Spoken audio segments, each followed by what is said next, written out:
സുബീഷ് സുധി ആക്ടറാണ്.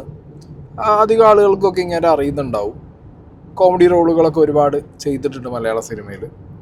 ഈ വ്യക്തി ഒരു പടം ചെയ്തു. ഈ പടം കുറച്ച് കോൺട്രവേഴ്സിയും കൂടി ആയിരുന്നു ആ ടൈമിൽ. ഒരു ഭാരത് സർക്കാർ ഉൽപ്പന്നം, സെൻസർ ബോർഡ് അതിലെ ഭാരതം അങ്ങോട്ട് വെട്ടിമാറ്റാൻ പറഞ്ഞിട്ട് ആ രീതിയിൽ ഇത് കുറച്ചധികം ചർച്ചയായിരുന്നു. ലേറ്റർ ഓൺ ഇത് തിയേറ്ററിൽ വന്നു. തരക്കേടില്ലാത്ത ഒരു അഭിപ്രായത്തിൽ അങ്ങോട്ട് പോയി. പക്ഷേ ഇപ്പോൾ അയാളുടെ ഒരു ഫേസ്ബുക്ക് കുറിപ്പ് കഴിഞ്ഞ ദിവസം വൈറലായി. അതായത് ഫിനാൻഷ്യലി വലിയ നഷ്ടം സംഭവിച്ചു, ഒരുപാട് ചതി സംഭവിച്ചു, അങ്ങനെ എങ്ങനെയൊക്കെ പറഞ്ഞിട്ടാണ് ആ ഒരു പോസ്റ്റ്. ഇപ്പം പാട്രിയോട്ട് എന്ന് പറഞ്ഞ പടത്തിൽ ഏറ്റവും കൂടുതൽ ഡിസ്കഷൻ നടക്കുന്നത് മമ്മൂക്കാടെ 100 കോടി പദ്ധതിയോ ലാലേട്ടനെ വിളിച്ചു വരുത്തി ചതിച്ചു ഇതൊന്നുമല്ല. ഇത്രയും വലിയ ബഡ്ജറ്റിൽ ഒരു 100+ ക്രോർ ബഡ്ജറ്റിൽ ഒരു പടം മലയാളത്തിൽ എടുത്തിട്ട് അതിനകത്ത് കൊമേഴ്ഷ്യൽ എലമെൻറ്റുകൾ അതായത് ഒരു മോസ്റ്റ് മെജോറിറ്റി ഇപ്പം എനിക്ക് ആ പടം വർക്കാണ്. കാരണം ഞാനൊരു അങ്ങനത്തെ ഒരു കൈൻഡ് ഓഫ് ഹോളിവുഡ് ലെവൽ സെറ്റിങ്ങിൽ ആ ഒരു മൈൻഡ് സെറ്റൊക്കെ എനിക്ക് പേഴ്സണലി കിട്ടിയൊരു പടമാണ്. കാരണം അതൊരു ഐസ് കോൾഡായിട്ട് ഇങ്ങനെ ആ ക്യാരക്ടേഴ്സും അതിൻ്റെ നറേഷനും ഒക്കെ പോകുമ്പോൾ കൊള്ളാലോ, ആ ഒരു ടോണിൽ അത് കണ്ടാൽ ഫൈനാണ്. പക്ഷെ ഇവിടുത്തെ ഒരു വലിയ മാസ് മെജോറിറ്റി ക്രൗഡിന് അവർക്ക് ലാലേട്ടൻ മമ്മൂക്ക കോമ്പോയിൽ വേണ്ടത് കൊമേഴ്ഷ്യൽ വാല്യൂ ഉള്ള കുറേ ഫൈറ്റ്, കുറേ പഞ്ച് ഡയലോഗ്, കുറേ കിടിലം BGM, കുറേ സ്വാഗ്, അവരുടെ സ്ലോ മോഷൻ, ഈ സാധനമാണ് വേണ്ടത്. അത് ഡെലിവർ ആയിട്ടില്ല. അതുകൊണ്ട് തന്നെ പടം ഇരുന്നു എന്നുള്ളതാണ് പൊതുവെയുള്ള talk.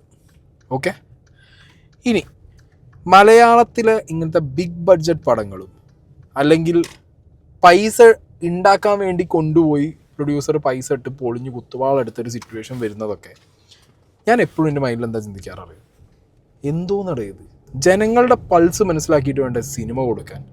End of the day ജനങ്ങളുടെ പോക്കറ്റിലിരിക്കുന്ന കാശ് സ്വന്തം പോക്കറ്റിലേക്ക് എത്തിക്കുക എന്നുള്ള ഒരൊറ്റ പ്രോസസ്സാണ് സിനിമ എന്ന് പറയുന്നത്, അല്ലേ?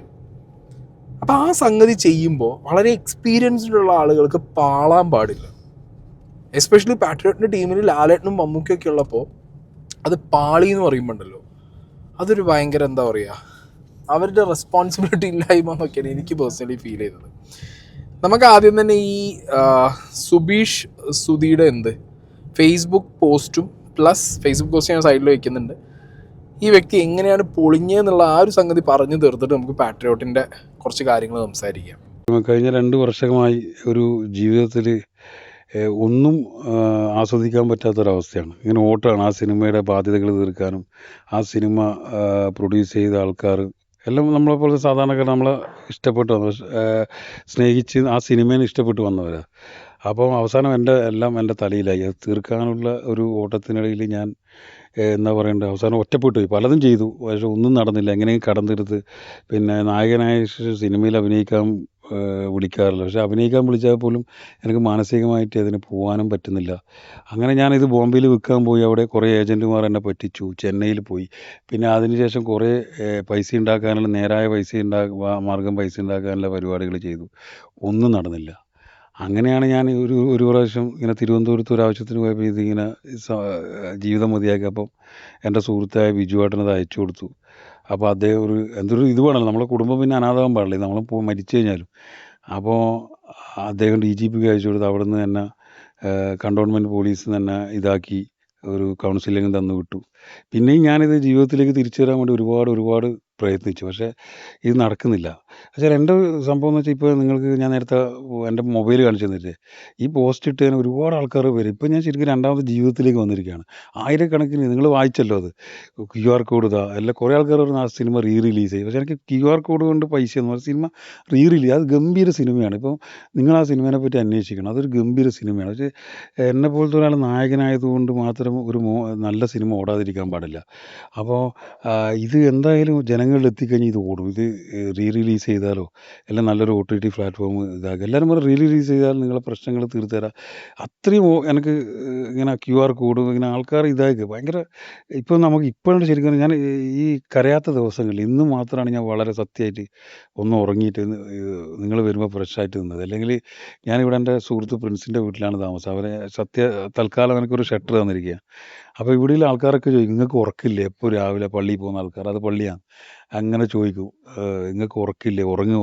പിന്നെ അവിടുത്തെ ഒരു ആമിറിൻ്റെ കടയുണ്ട്, നമ്മളെ സുഹൃത്ത് ആമിറും പറഞ്ഞു, നിങ്ങൾ ഇവിടെ കൊണ്ടാക്കും, എന്നെ പിടിച്ച് വണ്ടിയിലിട്ടിട്ട് ഉറങ്ങ പോയിട്ട്. അങ്ങനെ ഉറക്കം പോലും നഷ്ടപ്പെട്ട അവസ്ഥയിലാണ്. നാട്ടിലേക്ക് കൂടി പോകാൻ പറ്റാത്തൊരു സാഹചര്യമാണ്. നാട്ടിൽ പോയി കഴിഞ്ഞാൽ ആൾക്കാർ വരും. അതിപ്പം വീട്ടിൽ പോയി ഇരിക്കുന്നുണ്ട് ആൾക്കാർ. ഇന്നലെ ഒരു പ്രൊഡ്യൂസർ വീട്ടിൽ പോയി, ഇത് അവസാനം എല്ലാം എൻ്റെ തലയിലായി. അപ്പോൾ ഞാനാരും കുറ്റം പറയുന്നില്ല, ഒരു ഭയങ്കര മോശമായിട്ടാണ്. കുറേ ആൾക്കാർ, ഒരു കേസ് വന്നു, ഇപ്പോൾ വേറെ ആൾ കേസ് കൊടുക്കാൻ പോകുന്നു. അപ്പോൾ ഇത് എന്തായാലും ഇതൊരു പടം റീ റിലീസ് ചെയ്തെന്ന് മലയാളികൾ തന്നെ ഏറ്റെടുക്കണമെന്ന് മാത്രമേ പറയൂ. അത് എന്തായാലും നഷ്ടം. അത് ഗംഭീര സിനിമയാണ്. അത് നിങ്ങൾ ആരോടൊന്നും ചോദിച്ചു നോക്ക്. ഈ ചെങ്ങായിൻ്റെ അവസ്ഥയ്ക്ക് ഞാൻ വളരെയധികം മനസ്സിലാക്കുന്നുണ്ട്. ഇങ്ങനെ പറഞ്ഞ കാര്യങ്ങളിൽ എനിക്ക് തോന്നിയ കുറച്ച് സംഭവങ്ങൾ, ഇത് പാട്രിയോട്ടിനും സംഭവിച്ചിട്ടുണ്ട്. ഞാൻ ഈ വലുതും ചെറുതും സിനിമ വെച്ചിട്ടാണ് സംസാരിക്കും. ഇത് ചെറിയ സിനിമയാണ്, പാട്രിയോട്ട് വലിയ പടമാണ്. ഇവരൊക്കെ എൻഡ് ഓഫ് ദ ഡേ ഇത് ജനങ്ങളുടെ ബാധ്യതയാണ് ഒരു സിനിമ ഹിറ്റാക്കുക എന്ന് നമ്മൾ ഇതിനായിട്ടിരിക്കുന്ന ആൾക്കാരെ പോലെയാണ്. മനസ്സിലായോ? നമ്മുടെ ബാധ്യതയാണ് ഇവർ പൊളിഞ്ഞാലും ആ ബാധ്യത നമ്മൾ ഏറ്റെടുക്കണം. ഹിറ്റായാൽ പിന്നെ അവരാരെയും കാണില്ല, ഇവരാ വഴിക്ക് പോകും. പടം ഉണ്ടാക്കുമ്പോഴും ഇവർ നമ്മളെ കണ്ടിട്ടാണ് പടം ഉണ്ടാക്കണമെന്നുണ്ടെങ്കിൽ ആ രീതിക്ക് ഉണ്ടാക്കണം. അപ്പോൾ ഈ വ്യക്തി പറഞ്ഞ സമയത്ത് എന്താ പറയുക, സുബീഷ് പറയുന്നത് ഞാൻ അഭിനയിച്ച് ഹീറോ ആയതുകൊണ്ട് എന്നുള്ളൊരു വാക്ക് ഉപയോഗിച്ചു. കോടികൾ മുടക്കിയ ആ പടം എന്താണെങ്കിലും അത് ചെറിയ പടം ഇൻ ദ സെൻസ് ആണെങ്കിലും അതിന് കോടികൾ മുടക്കുന്നുണ്ട്. പ്രൊഡ്യൂസർമാരിൽ നിന്ന് കാശും മേടിച്ചിട്ടുണ്ട്. ആ സമയത്ത് തന്നെ ഇതിൻ്റെ ഒരു കൊമേഴ്ഷ്യൽ വാല്യൂ നോക്കണ്ടേ? സംഗതി ശരിയാണ്, ഇങ്ങനെ നല്ല ആക്ടറാണ്, എന്തോ ആയിക്കോട്ടെ. പക്ഷേ ഇവിടെ ഇൻഡസ്ട്രിയിൽ എന്ത് വിറ്റാൽ, ആരെ വിറ്റാൽ, എങ്ങനെ വിറ്റാൽ എന്നുള്ളൊരു സംഗതി ഉണ്ട്. അത് ജനങ്ങളിലേക്ക് എങ്ങനെ കൊടുക്കണം എന്നുള്ളതിനും ഒരു തോട്ട് പ്രോസസ്സ് ഉണ്ട്. അവിടെയാണ് ഈ മണി മേക്കിംഗ് ആസ്പെക്റ്റ്, ബിസിനസ് കിടക്കുന്നത്. അതറിയാവുന്ന പ്രൊഡ്യൂസർമാർ എന്ത് ചെയ്യും? അതിൽ ലോട്ടറി അടിച്ചു പോകും. അത് ലോട്ടറി എന്നും പറയാൻ പറ്റില്ല, ദേ ഹാവ് എന്താ പറയുക, ഒരു പ്ലാൻ ഉണ്ട്, അവർക്ക് പ്രോപ്പർ പ്ലാൻ ഉണ്ട്. വെരി അൺഫോർച്ചുനേറ്റ്ലി സിനിമാ സ്നേഹം കാരണം, അല്ലെങ്കിൽ സിനിമയിൽ ഞാൻ ഒരു സംഭവം ആവണം എന്നുള്ള ആഗ്രഹം കാരണം ഒക്കെയാണ് പലരും പോയി പെടുന്നത്. സുബീഷിൻ്റെ അവസ്ഥ അത് തന്നെയാണെന്ന് എനിക്ക് തോന്നുന്നു. സുബീഷിൻ്റെ പ്രൊഡക്റ്റ് ആദ്യം തിയേറ്ററിൽ വന്നു. സുബീഷാണ് പറയുന്നത് അതൊരു സൂപ്പർ പ്രൊഡക്റ്റാണെന്നുള്ളത്. ആദ്യം വന്ന നാട്ടുകാർക്ക് അത് സൂപ്പറായി തോന്നാത്തതുകൊണ്ടാണ് പിന്നെ അത് അങ്ങനെ പോയി കിട്ടിയത്. മനസ്സിലായോ? ഓക്കെ ആയിരിക്കാം, പക്ഷേ ആ ടൈമിൽ ചിലപ്പോൾ അതൊരു ക്വാളിറ്റി സാധനമായിട്ട്, അല്ലെങ്കിൽ ആ ടൈമിന് ഈ സിനിമ ഇറങ്ങിയ സമയത്തിന് ഈ സാധനം ഒരു റെലവൻ്റ് ആയിട്ടോ അല്ലെങ്കിൽ അതിനകത്തൊന്നും ജനങ്ങൾ കണ്ടു കാണില്ല. സുബീഷ് ഇപ്പോഴും പറയുന്നത് റീ റിലീസിൻ്റെ കാര്യമാണ്. സുബീഷിൻ്റെ കമൻറ്റ് ബോക്സിനകത്ത് ആളുകൾ QR കോഡ് ചോദിക്കുന്നത് എന്താ വെച്ചാൽ, ഇങ്ങനൊരു മനുഷ്യൻ, ഇങ്ങനൊരു കലാകാരൻ്റെ ജീവിതം ഇനി നശിക്കരുത്, നിങ്ങൾ എങ്ങനെ പോയി രക്ഷപ്പെടുക. ഇനിയും സിനിമ റീ റിലീസ് ചെയ്യുമ്പോൾ ഇനിയും പൈസ വേണം. മനസ്സിലായോ? ഇനിയും പൈസ മുടക്കി ഇനി ഇത് റീ റിലീസ് ചെയ്ത് നിങ്ങളെ ബാധ്യത തീരും. ഈ റീ റിലീസ് ചെയ്തതിൻ്റെ കാശ് വേറെ, പിന്നെ അത് എത്ര ഓടണം, അതിൻ്റെ പ്രോഫിറ്റ് വരണം എന്നുണ്ടെങ്കിൽ. അപ്പോൾ ഇവരുടെയൊക്കെ ഒരു തോട്ടേ വേറെയാണ്. ഇങ്ങനെയുള്ളവരൊന്നും സിനിമ എടുക്കാൻ പോകരുത് എന്നാണ് ഞാൻ പറയുന്നത്. ജനങ്ങൾക്ക് നമ്മുടെ ബാധ്യത പോലെ ഞങ്ങൾക്ക് തരരുത് നിങ്ങൾ. മനസ്സിലായില്ലേ? ഈ ജനങ്ങൾ അവരുടെ എന്താ പറയുക, ഓരോ ക്രൗഡിനും ഓരോ മൈൻഡ് സെറ്റാണ് ഒരു ടൈമിൽ. ഇപ്പം മലയാളികൾക്ക് എന്ന് പറഞ്ഞാൽ ഈ പിള്ളേർ ഗ്യാങ്ങിൻ്റെ ഫെസ്റ്റിവൽ മൂഡിലുള്ള കുറേ ഐറ്റങ്ങളൊക്കെ പെട്ടെന്ന് കത്തിപ്പോണ ഒരു സാധനമാണ്. പെട്ടെന്ന് ഹിറ്റായി കയറിപ്പോവും. ഇപ്പോൾ പ്രേമലു മുതൽ അങ്ങനെ നോക്കി വന്നാൽ മതി നിങ്ങൾ. കുറേ പടങ്ങൾ അങ്ങനെ തന്നെ പോയത്. വാഴ അടക്കം കുറേ പടങ്ങൾ സിമിലർ പാറ്റേണിൽ, സിമിലർ കൈൻഡ് ഓഫ് വേവ് ലെങ്ത്തിൽ 100 കോടി, ഇപ്പോൾ മഞ്ഞുമൽ ബോയ്സ് എല്ലാം ഒരു യൂത്ത് വൈബിൻ്റെ ഒരു സാധനങ്ങൾ പിടിക്കുന്നുണ്ട്. അല്ലെങ്കിൽ അത്രയും എക്സ്ട്രീംലി കിടിലൻ കഥാസംഗതികളൊക്കെ ഉള്ള ക്രൈം ത്രില്ലറുകൾ, അങ്ങനത്തെ സാധനങ്ങളാവണം. മനസ്സിലായോ? അല്ലെങ്കിൽ ലാസ്റ്റ് നിവിൻ പോളി മറ്റേ ഡെലുലു ഐറ്റം പോലെ ഒരു എന്താ പറയുക, ഫീൽ ഗുഡ് ഫാമിലി എൻ്റർടൈനർ ആവണം.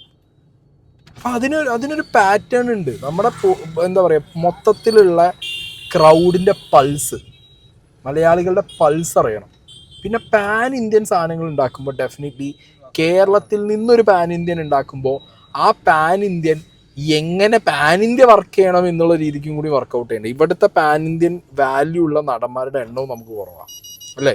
ഇപ്പം ലാലേട്ടനാണെങ്കിൽ പോലും അവിടെ പോയി അഭിനയിച്ചാലും ഇവിടെ അഭിനയിച്ചാലും അതിനൊരു ടൈറ്റ്നെസ് ഉണ്ട്. കൂടുതലൊന്നും എക്സ്പെക്റ്റ് ചെയ്യരുത് മാർക്കറ്റ്. മനസ്സിലായോ? യൂത്ത് യങ് ക്രൗഡിൻ്റെ ഇടയിൽ ഇപ്പോൾ ദുൽഖറിനെ ഇനി മലയാളി എന്ന് പറയാൻ പറ്റുന്നൊരു ഐറ്റമായിട്ട് എനിക്ക് തോന്നുന്നില്ല. പിന്നെ ആരെ അവിടെ ഉള്ള അങ്ങനെ ഒരു പാൻ ഇന്ത്യൻ സാധനമുള്ളത്? ഇപ്പോൾ പ്രേമലു കഴിഞ്ഞതിന് ശേഷം നെസ്ലിനെ പറയാൻ പറ്റുമോ എന്ന് ചോദിക്കും, പറയാൻ പറ്റൂല. അങ്ങനത്തെ ഒരു അവസ്ഥയല്ല. അപ്പോൾ പൈസ ചിലവാക്കുമ്പോൾ ആ പൈസ എങ്ങനെ തിരിച്ചെടുക്കണം എന്നുള്ളൊരു ഐഡിയയിൽ ചിലവാക്കണം. അല്ലാതെ നാട്ടുകാരുടെ ബാധ്യത പോലെ ഇട്ട് കൊടുക്കരുത്. സുബീഷിൻ്റെ കാര്യത്തിൽ നാട്ടുകാർ സഹായിച്ചാൽ കാശ് വാങ്ങുക, കടങ്ങൾ തീർക്കുക, വീട്ടിൽ പോയിരിക്കുക, കിട്ടുന്ന സിനിമ അഭിനയിച്ച് മുന്നോട്ട് പോവുക. അതായിരിക്കും ഏറ്റവും നല്ല പരിപാടി. ഇനി പാട്രിയോട്ടിൻ്റെ കാര്യം വരുമ്പോൾ എഗെയിൻ ലാലേട്ടനും മമ്മൂക്കേനെയും പോലുള്ള ലെജൻഡ്സ് ഇത്രയും എക്സ്പീരിയൻസ്ഡ് ആയിട്ടുള്ള ഈ ഇൻഡസ്ട്രിയിൽ നിൽക്കുന്നവർ പറയുന്നത് കേട്ടോ. എല്ലാരും വളരെ ഈഗർലി വെയിറ്റിംഗ് ആണ് ആ സിനിമയ്ക്ക്. അതെ അതെ, നാളത്തെ കഷ്ടപ്പാട് നടക്കുന്നു. എല്ലാരും ഒരുപാട് നാള് കഴിഞ്ഞ് വരുന്നൊരു സിനിമയല്ലേ നമ്മൾ ഒരുമിച്ച്. വലിയ എക്സ്പെക്ടേഷൻ ആണ് സിനിമ. അതെ, ആളുകളുടെ പ്രതീക്ഷകൾ, ഈ പ്രതീക്ഷ എന്താണെന്ന് നമുക്ക് അറിഞ്ഞുകൂടല്ലോ. പ്രതീക്ഷയുണ്ട്, എന്താണ് പ്രതീക്ഷിക്കുന്നറിയില്ല. അതാണ് ഏറ്റവും വലിയ ടെൻഷൻ. നമ്മുടെ ഉള്ളതല്ലേ നമുക്കുള്ളൂ. ഒരു വേറെ പലതൊക്കെ പ്രതീക്ഷിക്കുന്ന കുഴപ്പമായി പോകും. നമ്മുടെ ഉള്ളത് പ്രതീക്ഷിക്കണേ. ഇത് മലയാള സിനിമയുടെ ഒരു വലിയ ടേണിംഗ് പോയിന്റ് ആണ്. പിന്നെ ഇനി ഇങ്ങനെയുള്ള സിനിമകൾ ഉണ്ടാവണമെങ്കിൽ ഈ സിനിമ നന്നായിട്ട് കളക്ഷൻ ആവണം. പ്രൊഡ്യൂസർക്ക് എന്തെങ്കിലുമൊക്കെ കിട്ടണം, മുടക്കെങ്കിലെങ്കിലും ലാഭം ചേർത്ത്, എന്നാലൊക്കെ ഉണ്ടാവും മലയാള സിനിമ. ഇതൊരു വലിയ ഉത്തരവാദിത്തം നമ്മളെക്കാൾ കൂടുതൽ പ്രേക്ഷകർക്കാ ഇതൊന്നും വിജയിപ്പിച്ചെടുക്കാന്നുണ്ട്. മമ്മൂക്കയും ലാലേട്ടനും ഈ ലെജൻസ് ഇരുന്നിട്ട് ഇത്രയും എക്സ്പീരിയൻസ്ഡ് ആയിട്ട് ഈ സിനിമാ ഫീൽഡിലുള്ള ആൾക്കാർ, ഇന്ത്യയിൽ തന്നെ വേൾഡിൽ തന്നെ ടോപ്പ് എക്സ്പീരിയൻസ്ഡ് ആയിട്ടുള്ള 2 നടന്മാരിരുന്ന് പറയുക നാട്ടുകാരുടെ റെസ്പോൺസിബിലിറ്റി എന്നുള്ളത്. സീരിയസ്ലി ഞാൻ ചോദിക്കുക, നിങ്ങൾക്ക് തീരെ ഉളുപ്പില്ല ഇത് ചോദിക്കാൻ, പറയാനൊന്നും. ഞാൻ ഇവിടെയുള്ള റെസ്പെക്റ്റ് കമ്മിയോണ്ട് പറയുന്നില്ല, പക്ഷേ ഇത് ഞാൻ പറയുമ്പോൾ എനിക്ക് ഒരുപാട് ഹെയ്റ്റ് വരുന്നു എനിക്കറിയാം. ബട്ട് സ്റ്റിൽ ഞാൻ ചോദിക്കുക, എങ്ങനെ സാധിക്കുന്നു ഇത് നാട്ടുകാരുടെ റെസ്പോൺസിബിലിറ്റി എന്ന് പറഞ്ഞ് ഇട്ട് കൊടുക്കാൻ? ഇത് നാടിന് വേണ്ടിയോ അല്ലെങ്കിൽ ഫ്യൂച്ചറിന് വേണ്ടിയുള്ള ഐറ്റങ്ങളൊന്നും അല്ലല്ലോ. C after all it cinema, and that cinema success ആയ കാശ് നിങ്ങൾക്കാണ് കിട്ടുന്നത്. നിങ്ങൾ അതുകൊണ്ട് നമുക്ക് എന്തെങ്കിലും തരൂ? കാണുന്ന പ്രേക്ഷകർക്ക് നിങ്ങൾ എന്തെങ്കിലും കൊടുക്കാറുണ്ടോ? ഇതിപ്പോൾ അങ്ങോട്ട് ഹിറ്റാക്കി, നമ്മുടെ റെസ്പോൺസിബിലിറ്റിയാന്ന് പറഞ്ഞിട്ട് ഇട്ട് തന്നു, നമ്മളതുകൊണ്ട് ഹിറ്റാക്കി നാട്ടുകാർ. മമ്മൂക്ക പറഞ്ഞു, ലാലേട്ടൻ പറഞ്ഞു, ഇത് നിങ്ങളുടെ റെസ്പോൺസിബിലിറ്റിയാണ്, നാട്ടുകാരാണ് ഹിറ്റാക്കി. നാളെ ലാലേട്ടനെയും മമ്മൂക്കേൻ്റെയും വീടിൻ്റെ മുന്നിൽ പോയി നിന്ന് കഴിഞ്ഞാൽ ഈ ടിക്കറ്റ് എടുത്ത് കണ്ടവന് ഒരു 50 ഉറുപ്പ്യ കൊടുക്കൂ, ഒരു 5 ഉറുപ്പ്യ കൊടുക്കൂ, ഒരു സെൽഫി എടുക്കാൻ നിന്ന് കൊടുക്കൂ. അപ്പോൾ അത് നാട്ടുകാരുടെ റെസ്പോൺസിബിലിറ്റി അല്ല. നിങ്ങൾക്ക് ഇപ്പോഴും എക്സ്പെക്റ്റേഷൻ എന്താ നാട്ടുകാരുടെ ഞങ്ങൾക്ക് അറിയില്ല, ഞങ്ങൾക്ക് ഉള്ളതല്ലേ കൊടുക്കാൻ പറ്റുമെന്ന്. ലാലേട്ടനോട് ചോദിച്ചപ്പോൾ മറ്റേ വിഷു സമയത്ത് പറയുക വലിയ പ്രതീക്ഷയൊന്നും വേണ്ട. എൻഡ് ഓഫ് ദ ഡേ ഇതൊരു മണി മേക്കിംഗ് പ്രോസസ്സാണെന്നുള്ളത് എല്ലാവർക്കും അറിയാം. പക്ഷെ ദേശം റെസ്പോൺസിബിലിറ്റി വേണ്ടേ? പാട്രിയോട്ട് പോലൊരു സിനിമ എന്ന് പറയുമ്പോൾ ഈ സിനിമ ഇറങ്ങുന്നതിന് മുമ്പ് നാട്ടുകാർക്ക് ആർക്കും ഈ സിനിമ തന്നെ ഈ മഹേഷ് നാരായണൻ ആരെയും കാണിച്ചില്ല എന്നാണ് സിനിമയ്ക്ക് അകത്തുള്ളവരെ നിങ്ങൾ പ്രൊമോഷന് വേണ്ടി പറഞ്ഞപ്പോൾ ഉപയോഗിച്ച സാധനങ്ങൾ. പല ഇൻ്റർവ്യൂലായിട്ടും നിങ്ങൾ പറയുന്നുണ്ട് ഇതാരും കാണിച്ചിട്ടില്ല. നിങ്ങളെ കാണിക്കാത്ത ഒരു ഐറ്റത്തിൻ്റെ മുകളിൽ നാട്ടുകാർക്ക് മോഹൻലാൽ മമ്മൂട്ടി എന്നുള്ള കോംബോ കേൾക്കുമ്പോഴത്തേക്ക് 2020 അല്ലെങ്കിൽ ഇതിന് മുമ്പ് നിങ്ങൾ വന്ന പടത്തിലുള്ള ആ ഒരു ഫൺ വൈബ്, ആ ഒരു ബോംബ് ബ്ലാസ്റ്റ്, ഇത് ഈ പടത്തിൽ ഡയലോഗുണ്ട്. 2 ക്യാരക്ടേഴ്സ് ലാലേട്ടനെയും മമ്മൂക്കാൻ്റെയും കൂടി ചേരുമ്പോൾ ബ്ലാസ്റ്റാണ്. ആ ബ്ലാസ്റ്റ് ആഗ്രഹിക്കുന്ന നാട്ടുകാരെ മുന്നിക്ക് നനഞ്ഞ പടക്കമായിട്ടൊരു സാധനം വന്നാൽ ഇപ്പോൾ എന്നെപ്പോലുള്ള ഒരു ഞാൻ കാണുന്ന സിനിമയുടെ ഒരു വ്യൂവിൽ എനിക്കത് ഇഷ്ടമാവും. അങ്ങനത്തെ എത്ര പേരുണ്ടാവും ഇവിടെ? ഇല്ല. നിങ്ങളുടെ ഫാൻസിൽ തന്നെ അങ്ങനെ കാണുന്നവരില്ല. മനസ്സിലായോ? അതിൻ്റെ ഒരു ആ ക്ലാസ് അപ്പീൽ അത് എക്സ്പെക്റ്റഡ് അല്ല ആൾക്കാർക്ക്. മനസ്സിലായില്ലേ? ഇപ്പം സംവിധായകന് പറയാം, സംവിധായകൻ ഇതിനു മുമ്പ് ഇൻ്റർവ്യൂവിലും പറഞ്ഞിട്ടുണ്ട്, ഇതിൽ നിന്ന് നിങ്ങൾ മറ്റേ ഭയങ്കര ഭീകരമായ ലാലേട്ടൻ മമ്മൂക്ക ഓറയൊന്നും പ്രതീക്ഷിക്കേണ്ട എന്നുള്ളത് അയാൾ പറഞ്ഞിട്ടുണ്ട്. പക്ഷെ ആ ഇൻ്റർവ്യൂ ഒന്നും ആരെടുത്തും എത്തിയിട്ടില്ല. ഇതിൻ്റെ പ്രൊമോഷൻ സമയത്ത് വന്നിട്ട് ഇതിൻ്റെ പ്രൊമോഷൻ എങ്ങനെയാണ് നടന്നത്? ഇതിൻ്റെ പ്രൊമോഷൻ എങ്ങനെ ചെയ്തത്? ലാലേട്ടൻ, മമ്മൂക്ക, ഫഹദ് ഫാസിൽ, കുഞ്ചാക്കോ ബോബൻ, നയൻതാര. അപ്പോൾ നാട്ടുകാരിങ്ങനെ ഒരു വേറെ സെറ്റപ്പ് സാധനം, തിയേറ്റർ കത്തുന്ന കുലുങ്ങുന്ന സാധനം പ്രതീക്ഷിച്ച് നിൽക്കുക. പിന്നെ അതെങ്ങനെ അതാണ് നാട്ടുകാരുടെ പ്രതീക്ഷ എന്നുള്ളത് അറ്റ്ലീസ്റ്റ് മനസ്സിലാക്കാൻ പറ്റണ്ടേ. അല്ലെങ്കിൽ പിന്നെ വളരെ ക്ലീൻ ആൻഡ് ക്രിസ്പായിട്ട് ഇത്രയും ബഡ്ജറ്റിൽ വരുന്ന ഒരു പടമാണ്, അല്ലെങ്കിൽ അത് എക്സ്പെക്റ്റ് ചെയ്യരുതെന്ന് നിങ്ങളെ പ്രൊഡ്യൂസറോട് പറയണം. നാട്ടുകാരോടല്ല പറയണ്ടത്, പ്രൊഡ്യൂസറോട് ആദ്യമേ പറയാം. ഇതിങ്ങനത്തെ ഒരു മൂഡ് പടമാണ്, ഇതിനകത്ത് ഞാനോ മോഹൻലാലോ അഭിനയിച്ചതുകൊണ്ടൊന്നും ഈ സാധനം ഒരു മാസ് അപ്പീലിൽ നാട്ടുകാരുടെ അടുത്ത് പോവില്ല. കിട്ടിയാൽ കിട്ടി, പോയാൽ പോയി. ഇതിപ്പോൾ എന്താ പറയുക, എൻഡ് ഓഫ് ദ ഡേ ഇങ്ങനത്തെ വലിയൊരു പടം പൊട്ടിക്കഴിഞ്ഞാൽ നാട്ടുകാർ പൊട്ടിച്ചു എന്നാ. നാട്ടുകാരാണോ പൊട്ടിക്കുന്നേ? നാട്ടുകാരല്ല. നാട്ടുകാരുടെ എക്സ്പെക്റ്റേഷൻ അനുസരിച്ച് നിങ്ങൾ ഡെലിവർ ചെയ്യാത്തതുകൊണ്ടാണെന്നേ ഞാൻ പറയൂ. ചെറിയ ചെറിയ പടങ്ങൾ കയറി കൊളത്തുന്നില്ലേ? മഞ്ഞുമൽ ബോയ്സ് കൊളത്തി, വാഴ കൊളത്തി, പ്രേമലു കൊളത്തി, അങ്ങനത്തെ എല്ലാ ചെറിയ ചെറിയ ഇത് അമ്പലനടയിൽ വരെ ഇവിടെ ഓൾമോസ്റ്റ് 100 അടിച്ച്. അപ്പം നാട്ടുകാർക്ക് ആവശ്യമുള്ള സാധനങ്ങൾ നിങ്ങൾ ചെറിയ ബഡ്ജറ്റ് കൊടുത്താലും അത് നാട്ടുകാരെന്ത് ചെയ്യും? സക്സസ് ആക്കുന്നുണ്ട്. കാരണം ഇവിടുത്തെ ക്രൗഡിനെ അറിയാം വാട്ട് ദേ വാണ്ട് എന്നുള്ളത്. എന്താണ് ഒരു പടത്തിൽ നിന്ന് അവർക്ക് ആവശ്യം. ഇത് നിങ്ങളുടെ പേരുകൾ തന്നെ വലുതായതുകൊണ്ട് നിങ്ങൾക്ക് കുറച്ചും കൂടി ഈസിയാണ്. ലാലേട്ടനും മമ്മൂക്കയ്ക്കും ഇപ്പോൾ കറന്റ് സിറ്റുവേഷനിൽ ഞങ്ങളിൽ നിന്ന് എന്ത് പ്രതീക്ഷിക്കുന്നു എന്നുള്ളത്. ഇപ്പോൾ തുടരും ലാലേട്ടൻ്റെ തരുൺ മൂർത്തി കൊണ്ടുവന്ന് വാട്ട് മോഹൻലാൽ ഫാൻ നീഡ്സ് എന്നുള്ളത് മനസ്സിലാക്കിയെടുത്ത ഒരു പടമാണ്. എല്ലാ ഹൈയും വെച്ചിട്ട് ലാലേട്ടൻ്റെ കത്തിയില്ലേ, അടിച്ചില്ലേ. അപ്പോൾ അങ്ങനത്തെ സാധനങ്ങൾ ഡെലിവർ ചെയ്യുന്നതിൽ നിങ്ങൾക്കും പങ്കുണ്ട്, സൂപ്പർ സ്റ്റാറുകൾക്കും പങ്കുണ്ട്. അല്ല നിങ്ങൾ വളരെ സിമ്പിളായിട്ട് വന്നിരുന്നിട്ട് ഞങ്ങൾക്ക് എക്സ്പെക്റ്റേഷൻ എന്താണെന്ന് അറിയില്ല നാട്ടുകാരത്, ഞങ്ങളിത് എൻഡ് ഓഫ് ദ ഡേ നാട്ടുകാരുടെ റെസ്പോൺസിബിലിറ്റിയാണ് ഇത് ഹിറ്റാക്കണ്ടേന്നൊക്കെ പറയുമ്പോൾ നാട്ടുകാർക്ക് ഒരു റെസ്പോൺസിബിലിറ്റി ഇല്ല ഇത് ഹിറ്റാക്കണം എന്നുള്ളത്. ദിസ് ഇസ് ഒരു ഗേറ്റ് ക്രാഷ് എന്ന് പറയുന്നത്. ഇങ്ങനത്തെ വലിയ സിനിമകൾ ഉണ്ടാക്കാൻ പറ്റുന്നുള്ളതിന്റെ ഒരു തെളിവും കൂടെ അല്ലേ ഇത്തരം സിനിമ. നമുക്കും പറ്റും. പക്ഷെ ഇനി അങ്ങോട്ട് തുടരണമെങ്കിൽ ഇതിന്റെ ഫലമനുസരിച്ചിരിക്കും. നമ്മുടെ കണ്ടന്റ് വൈസും അതിന്റെ മേക്കിംഗ് വൈസും കണ്ടന്റ് വൈസിന്റെ അത് മാത്രമല്ല, ഈ സിനിമ പറയുന്ന ഒരു ചർച്ച ചെയ്യുന്ന ഒരു വിഷയമുണ്ട്, വളരെ ഇമ്പോർട്ടന്റ് ആണ്. നമ്മുടെ സോഷ്യൽ ലൈഫിനെ, നമ്മുടെ പേഴ്സണൽ ലൈഫിനെ, നമ്മുടെ എല്ലാ തരത്തിലുള്ള ജീവിതത്തെയും ബാധിക്കുന്ന ഒരു കാര്യമാണ് നമ്മൾ സംസാരിക്കുന്നത്. അത് നമുക്കെതിരായിട്ട് വരുന്ന സമയത്ത് നമ്മൾ അതിനെ പ്രതിരോധിക്കാൻ ശ്രമിക്കുന്ന ആളുകളുടെ കഥയാണ് ഇത് ശരിക്കും പറഞ്ഞാൽ. അവരെ സപ്പോർട്ട് ചെയ്യണമാണ് ശരിക്കും പറഞ്ഞാൽ നമ്മൾ ഈ സിനിമയെ സപ്പോർട്ട് ചെയ്യുന്നത്. നമുക്ക് ഈ വെളിയിലുള്ള ശത്രുക്കൾ മാത്രമല്ലോ, അത് തോന്നില്ലേ, പലതരത്തിൽ പല രൂപത്തിൽ. അല്ല, പുതിയ ടെക്നോളജി വളരുന്നതനുസരിച്ച് അത് നന്നായിട്ട് ഉപയോഗിച്ചാൽ ഏറ്റവും നല്ലതാണ്. അതിന് പിന്നെ ബോംബ് വരെ ആറ്റോമിക് എനർജി വരെ നന്നായിട്ട് ഉപയോഗിക്കാം. പക്ഷെ ആൾക്കാരെ കൊണ്ട് ബോംബ് ഉണ്ടാക്കിയാൽ അപ്പൊ അതിനെ എങ്ങനെ തടയാൻ പറ്റും, അല്ലെങ്കിൽ അത് അതിനെ തടയാൻ ശ്രമിക്കുന്നവരുടെ കഥയാണ്. അതെ, എസ്പെഷ്യലി മെയിൻലി ചിൽഡ്രൻ, കുട്ടികൾ. സോഷ്യലി റെസ്പോൺസിബിൾ ഒരു എന്താ പറയുക അവയർനെസ് കൊടുക്കേണ്ട രീതിയിലുള്ള ഒരു സബ്ജക്റ്റ് എടുത്തു വെക്കുന്നു എന്നൊക്കെ പറയുന്നുണ്ട്. ശരി, അത് ഓക്കെയാണ്, അത് അക്സെപ്റ്റഡ് ആണ്. ആ സാധനം ആളുകളിലേക്ക് എത്തിക്കാനും അതിൻ്റെ ഒരു മേക്കിംഗ് രീതികളും ഒക്കെ ഇങ്ങനെ ആയിരിക്കും എന്നുള്ളതും ഓക്കെ, ആ ഡയറക്ടറിനനുസരിച്ചിരിക്കും. But end of the day ഇത്രയും കാശ് കൊടുക്കുന്ന പ്രൊഡ്യൂസർക്ക് നിങ്ങൾ ഏത് രീതിയിലുള്ള ന്യായീകരണം കൊടുക്കുന്നുള്ളത് അറിയാൻ പാടില്ലല്ലോ. ഇപ്പം ഇതിലെ producer he's happy with it, ഞാൻ ഇങ്ങനത്തെ ഒരു സിനിമയ്ക്ക്, ക്വാളിറ്റി സിനിമയ്ക്ക് പൈസ മുടക്കി എനിക്ക് തിരിച്ച് റിട്ടേൺ ഒന്നും കിട്ടിയില്ലെങ്കിൽ കുഴപ്പമില്ല എന്ന് ചിന്തിക്കുന്ന പ്രൊഡ്യൂസർ ആണെന്നുണ്ടെങ്കിൽ ഇറ്റ്സ് ഓക്കെ. അല്ലാതെ ചിന്തിക്കുന്ന പ്രൊഡ്യൂസറാണ്, അല്ലെങ്കിൽ കാശ് പോയല്ലോ എന്ന് വിചാരിച്ച് അയാളെ സർവത്ര സാധനം എടുത്ത് ഇതിലിട്ട് എല്ലാം മുടിഞ്ഞിരിക്കുന്ന ഒരു അവസ്ഥയ്ക്ക് മാറിയാൽ അവർക്ക് നിങ്ങൾ പോയിട്ട് കൊടുക്കുന്ന റെസ്പോൺസ് എന്തായിരിക്കും? നാട്ടുകാർ പൊട്ടിച്ചു എന്നോ, റിവ്യൂവേഴ്സ് പൊട്ടിച്ചു എന്നോ?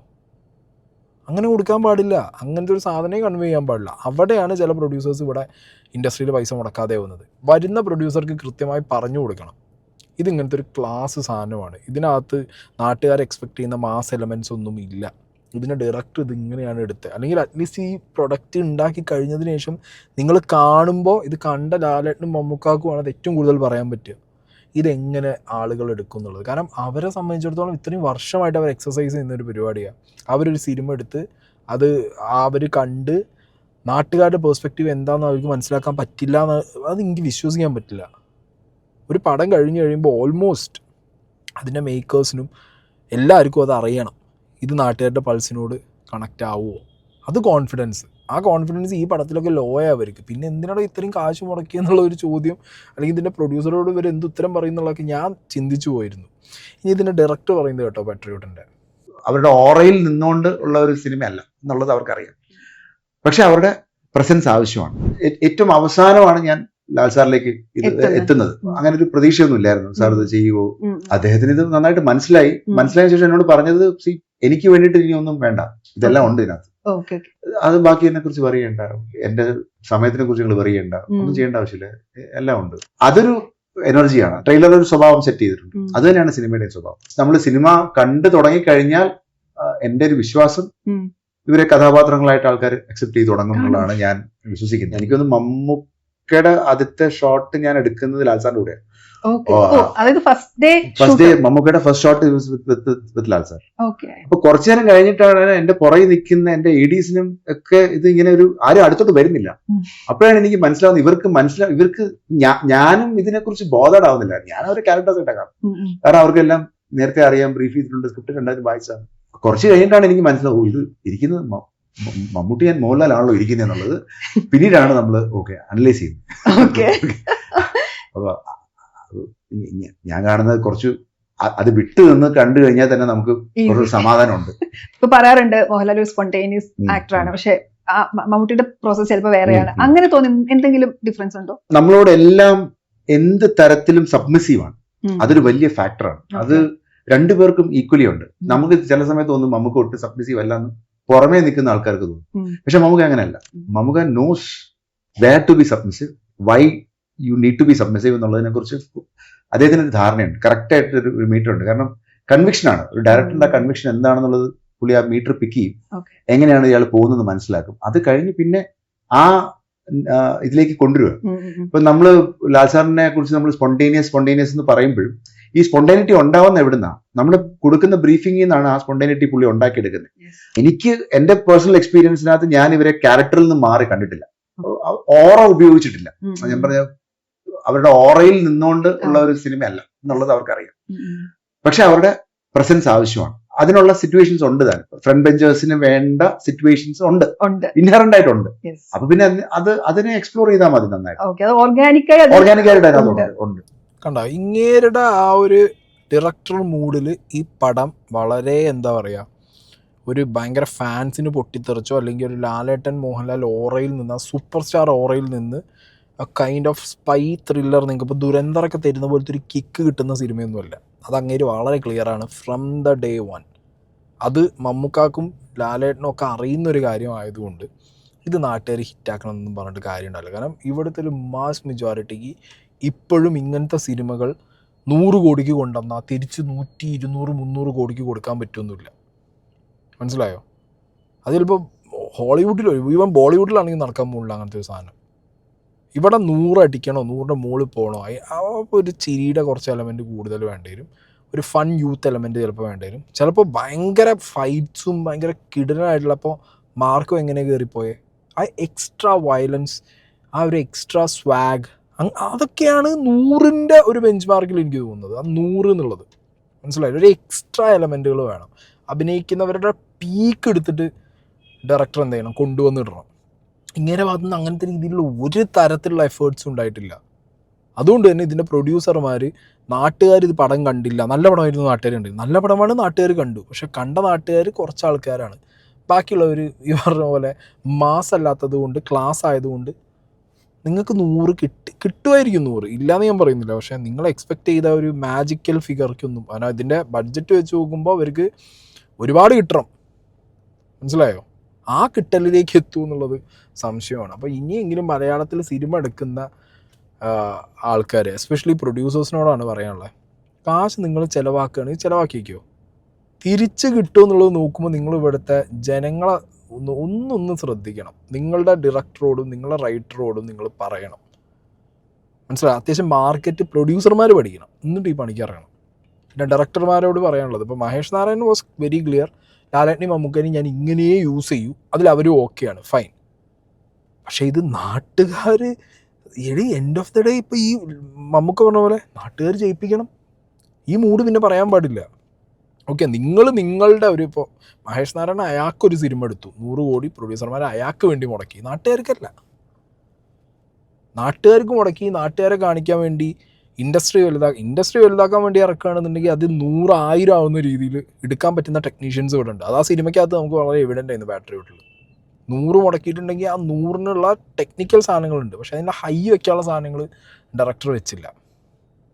ഓക്കെ, അപ്പോൾ സിനിമ എന്ന് പറയുന്നത് ഇങ്ങനത്തെ ഒരു ഗാംബ്ലിംഗ് ആണ്. അറിഞ്ഞ് കളിക്കണം, ഇല്ലെങ്കിൽ 100 പൊട്ടും, 10 ലക്ഷത്തിന് എടുത്താലും പൊട്ടും, 1 കോടിക്ക് എടുത്താലും പൊട്ടും. അറിയുന്ന ആൾക്കാർ കാശ് അടിച്ചുകൊണ്ട് പോവുകയും ചെയ്യും. മാർക്കറ്റിൻ്റെ പൾസ് അറിയുന്ന വ്യൂവേഴ്സിനെ മനസ്സിലാക്കുന്നവർ കാശിട്ട് കാശ് വാരും, അത് ഡബിളാക്കും, ട്രിപ്പിളാക്കും. ഇപ്പോൾ നല്ല ടൈമുമാണ് മലയാളത്തിൽ. കറക്റ്റ് മാർക്കറ്റ് പഠിച്ചാൽ ഏതൊരുത്തനും ഒരു 10 കോടി 20 കോടിക്ക് അത്യാവശ്യം ഒരു സിംഗിൾ കാസ്റ്റ് വെച്ചിട്ട് വേണമെങ്കിലും ഒരു സൂപ്പർ കാസ്റ്റ് വെച്ചിട്ട് അടുപ്പിക്കാൻ പറ്റുന്ന രീതിയിലുള്ളൊരു സിനാരിയോ ഉണ്ട് മലയാളത്തിൽ. കാരണം മലയാളം സിനിമകൾക്ക് പുറത്തും ഒരു മാർക്കറ്റ് ഇപ്പോൾ കൂടിയിട്ടുമുണ്ട്. അറിയില്ല ഇനി വരുന്ന പടങ്ങളുടെ ഫോർമുലയൊക്കെ എങ്ങനെയാണെന്നുള്ളത്. എന്തായാലും പാട്രിയോട്ട് ജനങ്ങൾ, അല്ലെങ്കിൽ ഇനിയിപ്പോൾ ഏത് സിനിമയും ജനങ്ങളുടെ റെസ്പോൺസിബിലിറ്റി എന്ന് പറഞ്ഞ് നിങ്ങളാരും തരാതിരിക്കുക. അത് മോശമാണ്. ഞങ്ങളുടെ റെസ്പോൺസിബിലിറ്റി അല്ല.